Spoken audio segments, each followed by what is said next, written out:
এমন কোনো মার্কায় ভোট দিবেন না যারা বাংলাদেশের স্বাধীনতা চায়নি, যারা বাংলাদেশের স্বাধীনতার বিরুদ্ধে ছিল, যারা আমাদের নারীদেরকে অসম্মান করে কথা বলেছে। আপনাদের এই মূল্যবান ভোটটি তাদেরকে প্রদান করে আপনাদের ভোটটি নষ্ট করবেন না। আমি সকাল থেকেই বিভিন্ন এলাকায় প্রচার প্রচারণার কার্যক্রম করেছি। আজকের প্রচারণার শেষ দিন। আজকে আমার ওই পল্লবী রূপনগরের সাধারণ মানুষ রয়েছে, আমার যারা নেতৃবৃন্দ রয়েছে, সকলকে নিয়েই আজকে শেষ দিনে গণমিছিলে অংশগ্রহণ করছি।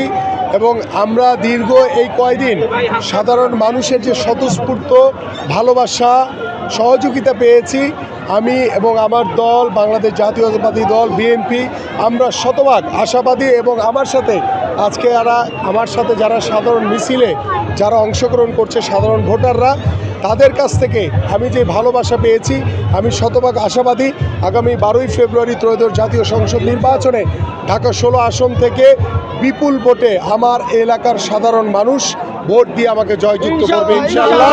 এবং আমি আমার এই এলাকার সাধারণ মানুষের জন্য দীর্ঘদিন প্রত্যেকটি এলাকায় পাড়া মহল্লায় সকল সাধারণ মানুষের সাথে কথা বলে যে পরিকল্পনাগুলো করেছি, সেই পরিকল্পনাগুলো আমি বাস্তবায়নের অপেক্ষায় রয়েছি।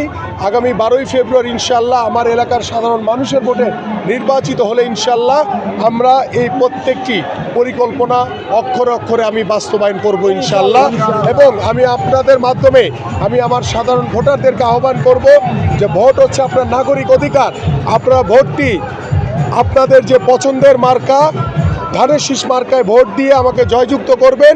আপনাদের এই ভোটটি নাগরিক যে অধিকার রয়েছে, এটি এমন কোনো মার্কায় ভোট দিবেন না যারা বাংলাদেশের স্বাধীনতা চায়নি, যারা বাংলাদেশের স্বাধীনতার বিরুদ্ধে ছিল, যারা আমাদের নারীদেরকে অসম্মান করে কথা বলেছে। আপনাদের এই মূল্যবান ভোটটি তাদেরকে প্রদান করে আপনাদের ভোটটি নষ্ট করবেন না। আমি আপনাদেরকে আহ্বান করব আগামী 12 তারিখ সকাল সকাল ঘুম থেকে উঠে আপনারা ভোট কেন্দ্রে গিয়ে আপনাদের সবচেয়ে পছন্দের মার্কা খালেদা জিয়ার মার্কা, তারেক রহমানের মার্কা এবং আপনাদের প্রার্থী আমিনুল হকের মার্কা ধানের শীষে ভোট দিয়ে আপনাদের সেবা করার এবং আপনাদের একজন প্রতিনিধি হিসেবে কাজ করার সুযোগ করে দিবেন ইনশাআল্লাহ।